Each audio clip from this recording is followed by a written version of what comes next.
You know that feeling when a whole weekend of sport just rushes by and you feel like you're trying to play catch up? Oh, definitely. Trying to figure out what actually mattered. Exactly. Well, consider this your fast track. We've been looking through the sports pages of 7-Day Sport from April 28th, 2025.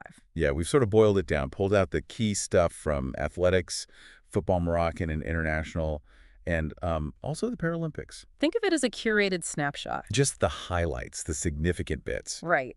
So our mission basically is to do a deep dive into this specific edition, pull out the most interesting bits, the key developments here and abroad, give you the insights without, drowning you in scores. Makes sense. Where should we kick things off? Okay, let's start on the track. Soufiane El Bakkali. What's the story there? Right, so the big news is his second-place finish. This was in the 3,000-meter steeplechase at the Sheeman Diamond League meeting. Second place. Okay, what was his time? He clocked 8 minutes, 0.6 seconds, and 66 hundredths. Solid time. Solid, yeah. Who took first? That was Samuel Firewu from Ethiopia. 8 minutes, 0.5 seconds, 61 hundredths. So, pretty close. Very close. Less than a second in it. And third?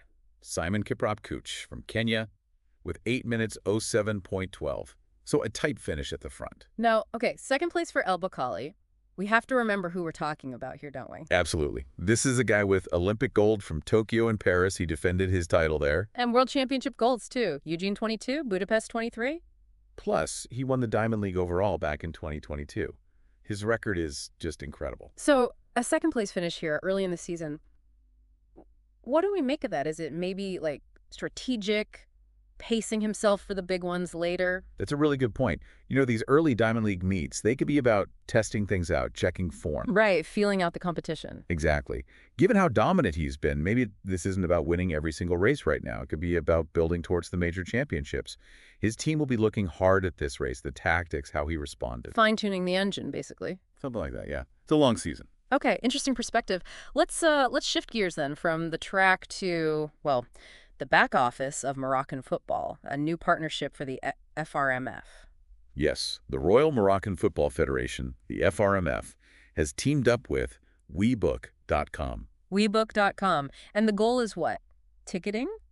Primarily, yes. It's about digitalizing ticket sales and management for matches, making the whole process electronic. That sounds like it could be a massive improvement for fans. Getting into stadiums easier, buying tickets without queues. Definitely. That's the hope. Yeah. Smoother access, a better overall experience, and potentially more transparency, too. How so? Well, digital systems can track sales better. Yeah. Maybe reduce issues with scalping, that sort of thing. Yeah. WeBook aren't just providing the tech either. What else? They're also signing on as an official sponsor and, crucially, the exclusive technology partner for ticketing. Exclusive. So it's a pretty deep partnership then, not just hiring a vendor. Seems like it, yeah.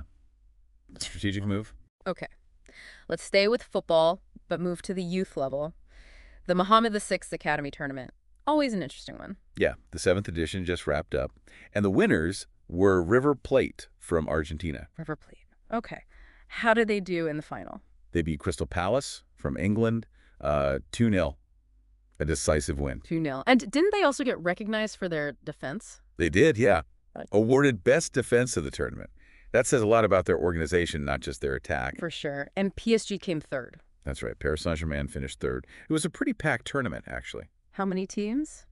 12 academies from 11 different countries. They played 28 matches over 4 days. Wow. So having an Argentinian team win, beating an English team with a French team third, it really shows the international flavor of this tournament, doesn't it? Absolutely. It underlines the prestige the Mohammed VI Academy event has built. Teams want to come here, test themselves.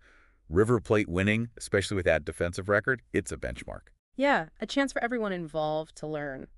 Okay, from youth football to endurance running, the Rabat International Marathon. What were the results there? Right, the 8th edition. In the men's race, the win went to Abel Shalanget from Uganda. Uganda. His time. Pretty swift. 2 hours, 9 minutes, 25 seconds. That's moving. Any Moroccan runners near the front? Yes. Soufiane El Bakkali came in second. A really strong performance on home ground. Great result for him. And the women's race. Even better news for the home crowd there. Rama Tahiri from Morocco. She won. Fantastic. And she was defending her title, wasn't she? She was, yes. Retained her title with a time of 2 hours, 25 minutes, and 2 seconds. Really impressive consistency. That really is. What about the half marathon? Any highlights? Omar Eid Chicharen won the men's half, and Kalkadan Fenty Debeb from Ethiopia took the women's title. So a mix of international winners and strong Moroccan showings, especially Tahiri's win and Boukantar's second place. Exactly. It shows the depth, doesn't it? Both attracting international talent and fostering homegrown runners. Definitely speaks well for Moroccan athletics. Mm. Okay, let's switch back to football. Continental club competitions this time. RS Berkane in the CAF Confederation Cup.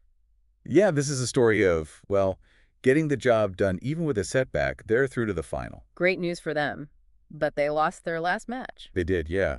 Lost the second leg of the semifinal, 1-0 away, to CS Constantine in Algeria. Ah, but the first leg must have been decisive then. Hugely. Berkane won that first leg 4-0, so that aggregate score, 4-1, sees them through comfortably enough in the end. 4-0. Okay, that explains it. That's a massive advantage. And Berkane, they have quite a history in this competition recently, don't they? They really do. This is, believe it or not, their 5th final in just 5 years. Incredible consistency. Wow. 5th final in 5 years, and they're going for their 3rd title. That's the goal, yeah. They've won it twice before. Their coach, Mayan Shabani, was talking about needing rigor and determination now for the final push. And understandable. They know how to navigate this stage. Seems so. Their defense has been particularly strong through the tournament. Shabani acknowledged Constantine played well in the second leg, but his focus is clearly on winning the final. And what about the Constantine perspective, their coach? Kerdi Madoui, yeah. He expressed regret about that heavy first leg loss, naturally, but he also framed reaching the semifinal as a historic achievement for his club. Yeah, which is fair enough. Puts it in perspective. So who does Berkane face in the final? They'll play Simba SC from Tanzania. Simba SC. How did they get through? They played Stellenbosch from South Africa. Simba won the first leg 1-0, and then the second leg finished 0-0. So Simba progressed 1-0 on aggregate. Okay, so Berkane versus Simba SC for the Confederation Cup. Sounds like a good final. Should be. Two strong teams with continental pedigree. Definitely one to watch. All right, let's zoom out a bit. Some big headlines from European leagues mentioned in 7-day sport. Starting with Spain, El Clasico in a cup final. Yes. The Copa del Rey final. FC Barcelona against Real Madrid. Always huge. And the outcome. Barcelona took it. A 3-2 win after extra time. Sounds like it was a real battle. 3-2 in extra time. Who got the goals? Let's see. For Barca, Pedro Gonzalez scored. Then Ferran Torres and Jules Koundé got the winner deep into extra time, the 116th minute. Wow. And for Real. Goals from Kylian Mbappe and Aurelien Tchouameni. But yeah, Barcelona edged it in the end there in Seville. A big trophy for them. Massive win. Okay, over to England now. Liverpool. Big news from Anfield.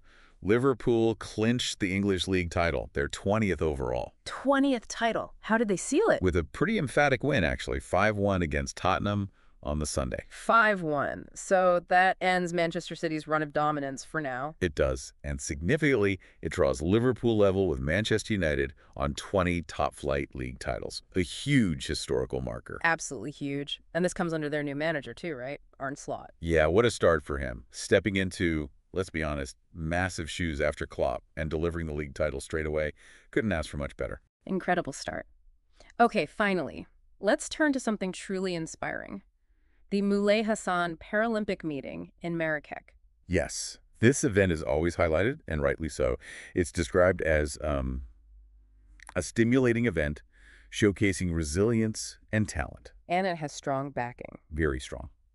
The support of King Mohammed VI is mentioned as being crucial to its success and impact over the years. It's so important, isn't it, to have these platforms, especially, as the report notes, allowing athletes to shine, build on performances maybe from the Paris Games. Exactly. It brings together a diverse group of athletes, all driven by passion and commitment. You expect high-level competition, but also that spirit of camaraderie you often see in Paralympic sport. Beyond the medals and times, though, it has a wider significance. Absolutely. The report stresses its role in raising awareness, promoting inclusion, equal opportunities for people with disabilities. It's a celebration of achievement, but also about breaking down barriers, changing perceptions. It's more than just a sporting event, then. Much more. It consistently sends that powerful message, that with determination and crucially the right support, people can overcome obstacles and achieve amazing things. It's a really positive note. A fantastic note to round things off on. Indeed. So that kind of wraps up our deep dive into this edition of 7 Day Sport. Quite a range we've covered. We really have. From El Bakkali's tactics on the track to the digital future of football ticketing in Morocco. River Plate's youth success, the drama of the Rabat Marathon, Berkane's Continental Drive. The Classico result, Liverpool's historic title, and then ending with the power of the Paralympic meeting in Marrakech. It just highlights the sheer variety in sport, doesn't it? The different kinds of dedication, the different paths to success. It really does. And it makes you think, with all these stories, what grabs you the most? Is it the individual brilliance, the team strategy, the off-field developments, or maybe thinking about that FRMF deal, how much more will technology change how we as fans connect with sport? Lots to chew on there. Definitely. Well, thanks for joining us for this deep dive. We'll catch you next time.